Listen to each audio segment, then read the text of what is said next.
Hey, good morning, everybody. Welcome back into my kitchen. This is Digitally Fit and Fabulous. Happy Saturday to everybody. I thought I'd bring you along while I do some carrot muffins to have throughout the week and leave some for my husband behind. So we'll get right to the process. So we're going to go ahead and start off. And this is a real simple recipe. If you have a lot of extra carrots, way to, do carrot bread, carrot muffins, whatever, to get a carrot cake, to get it used up. I'm not a big pumpkin person, so this mimics all the flavors that we would have in pumpkin, whatever we would be making. So we're gonna start off with a cup of buttermilk. So we'll go ahead and get that measured out and get it into our bowl. And then we're gonna add in our half cup of oil. And I'm using coconut oil. You can use vegetable oil. I'm just using coconut oil here.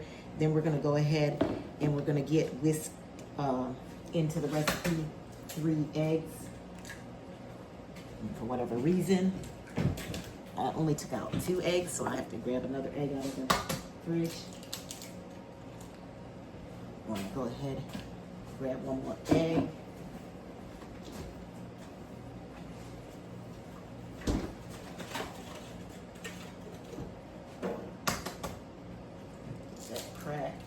And I always like to do my eggs and then beat them before I put them in there, and I try to do them in a separate container just in case. Just whisk them up just in case something is not right with them. So we got the eggs going with that, and then we're going to go in with a teaspoon of baking powder, or 2 teaspoons of baking powder. Did I not take? Okay, here we go. So we get in 2 teaspoons of the baking powder to go in. 1, 2. Get that set aside. Lid on our buttermilk. Then we got one teaspoon of baking soda. So I usually get my baking soda and just take it out and put it in a jar. That way I don't have to worry about having boxes open up. So we got 1 baking soda in there. Then we're gonna go on with a teaspoon of ground cinnamon. This is like a very, very simple recipe. But again, all those warming spices for the fall. Then we have a teaspoon of ginger. Actually, a half a teaspoon of ginger, because we know ginger can be very potent. See which one is a half a teaspoon right here. We got a half a teaspoon of ginger going in. Then we got a half teaspoon of ground nutmeg. There we go with the ground nutmeg.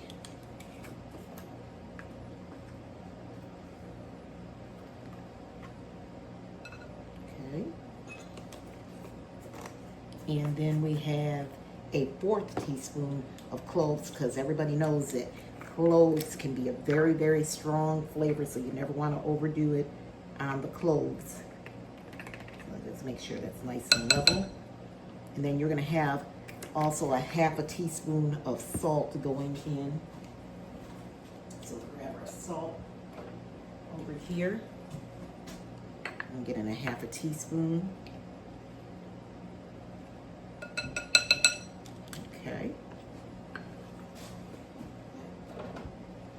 And then from there, we're going to go ahead and get this mixed up.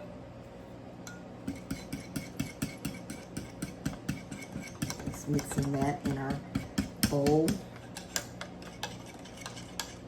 And spices in all together.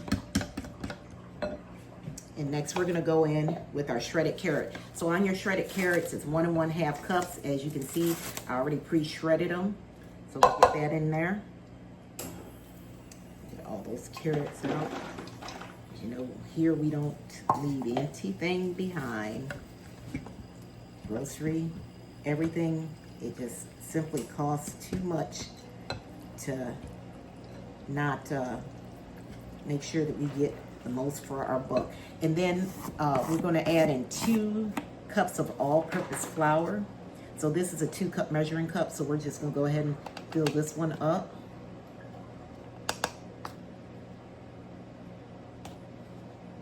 did use the same cup as we had for, and you know what, guys? I forgot to put in, I believe it's a cup of brown sugar. Glad I caught that. So let me get the brown sugar and get it in. Nothing worse than getting all the way through the recipe and then discovering that you have no sugar in it. Let's see. Make sure we use all this and just kind of getting in here. I seen a few clumps and I want to make sure that they're gone before I go dumping it in there, since I didn't get it in with the wet where I can really get it mixed up. So we're going in with a cup of brown sugar. Looks like I may need to open up the other.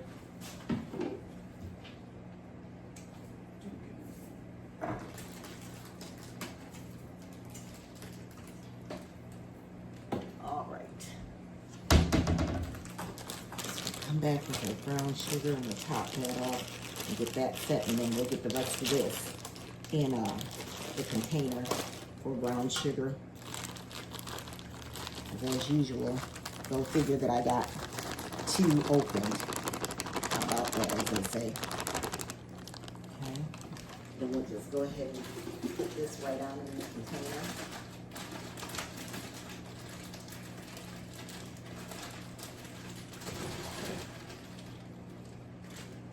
All right.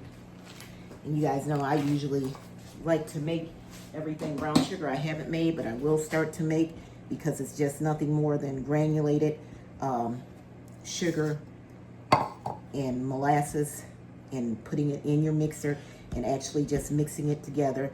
And I mean, how easy is that? The reason why I usually don't make it, because I usually don't keep the white sugar on hand. I usually have pure raw cane sugar or turbinado, something of that nature.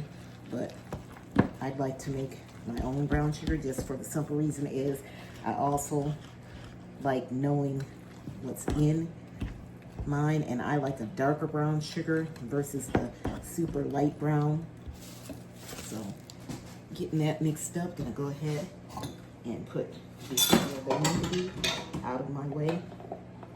Oop, what's this, a little mishap of corner of buttermilk left? Let's get it out of there, because again,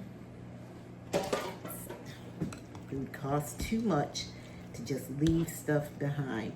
So I've gotten the batter all mixed up. Now here is where you can do whatever you would like to do with that. Whereas you can go ahead and add in pineapple, or you can add in pecans, which I think I should have some. I do. I've chopped pecans, and of course keep them in the freezer so that your oils won't go bad. If you don't keep your nuts in the freezer, you risk the problem of them going rancid on you. So I'm just going to take out some pecans, and I'm going to do like a little rough chop. They're chopped, but we still have some big pieces in here, so I want to go ahead and get that chopped up a bit finer, because I don't like, I'm going to put them in there, I don't want to have some hunks, some smaller pieces. I kind of want it to all be, you know, unified. So we'll just kind of chop that up, because again, the bag said chopped, but then you had half-size slivers in there, so in my mind, that's not chopped. But anyway, we'll just do that. Cut through these really quick, like, and again, it doesn't take that long. I have my oven preheated to 350. I'm gonna put these in there and let them go for about 20, 25 minutes. And then, of course, we all know it all depends on your ovens, because sometimes you can put stuff in your oven and say, okay, it needs to bake 20 minutes. It may bake in 18. It may bake in 15, just depending on that particular oven. But we'll start off with 20 minutes and see if we're good to go. And it might not even be 20 minutes. It could possibly be 18, just because they're cupcakes. Okay, so I think I pretty much got these where I want them to be. I could have, you know, tossed them in my little mini food processor, but when I get that out, just go ahead and get the nuts in there. Okay. And we'll just mix those up. Batter looks good. And there we go. So there's our batter. I have my muffin tin already lined, and I'm just gonna go ahead and get the muffins in there. And we're doing like half the scoop of the muffin, just because you gotta give them room to rise, so we don't want them to overspill and make big messes. So we're just gonna go ahead and do like a half a scoop in here. Half a scoop seems to be where it's at.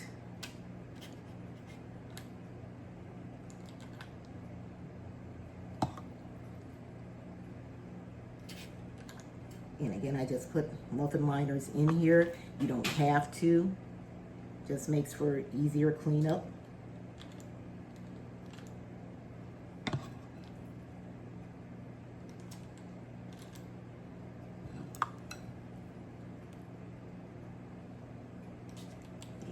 Got 3 more to go. Looks like we may be doing, get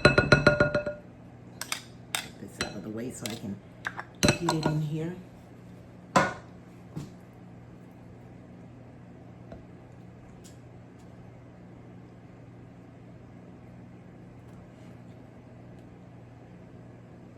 Would have been perfect if I would have had another, well, a bigger muffin tin with more than just 12 in it. But is what it is. Get that little bit off here. All right. So we have our muffins dipped up. The batter is in our pan. We're gonna go ahead and get this in the oven. And again, we're gonna put it in 350, bake it for about 18 minutes. And let's see where we go from there. We'll be back. So we are back, friends, and I just took the muffins out of the oven, and they turned out, as you can see, beautifully. Now, with this being said, you can either stop right here, or you could make a cream cheese topping to go on them. I don't want that. I don't need the sweetness of all that. That's not what it's meant to be. These are simply, you know, something you can have quick in the morning for breakfast or a snack or what have you. But I just hope you all enjoyed the recipe, because as you can see, it was very quick and it wasn't time consuming. And yes, I did prep carrots, and it took me about 2 nice sized medium carrots to get the 1 1/2 cups. But still, you have nice tasty muffins. We're gonna let them cool, and then I'll be able to store them for the week. I thought I'd share with you, I just try to make as much as I can. I make my soap powder, and so I thought now I'd endeavor into making mouthwash. So this is my mouthwash that I made, simply with 2 ingredients, well 3. We use water. I boiled some water, about 2 cups, and then I added in about a 1/2 cup of cloves, and I added in cinnamon sticks, about 4 cinnamon sticks. Cinnamon sticks, of course, and cloves good. Cinnamon sticks is like an antiseptic, and the cloves give it that freshness, because mouthwash, some of it does have alcohol in it, which I really didn't even pay any attention to, but should have registered in my mind because of how strong it is. And the only mouthwash I really like is the antiseptics. I don't like the sweet tasting ones. So I made my own mouthwash. I'll need it. I'm about out. So I've got it, you know, basically steeping. I started last night, and what I'll do is strain this out. I'll put it in my bottle, and then I'll have my mouthwash ready to go for however long. And then once I'm out, you know, I'll make more. So again, you know, it's all about making your own, saving the time and the money, considering how much the prices have increased on things. Why not make your own? It's easier. You know what's in your product, you know what you use, and you know how you handled your food in your kitchen, because nothing worse than going somewhere, eating out, and then getting sick. all because you didn't know if they properly handled the food correctly. So I'm a firm believer and I love to cook, so I cook at home. That way I know what's going on and I don't stand the risk of making anyone sick because I'm practicing food safety in my kitchen at home, which a lot of people don't practice that. So I hope you enjoyed your time with me in my kitchen. Again, this is Digitally Fit and Fabulous. Go ahead, like, subscribe, and share, and I will see you next time. I hope you guys have a fabulous Saturday. Bye now.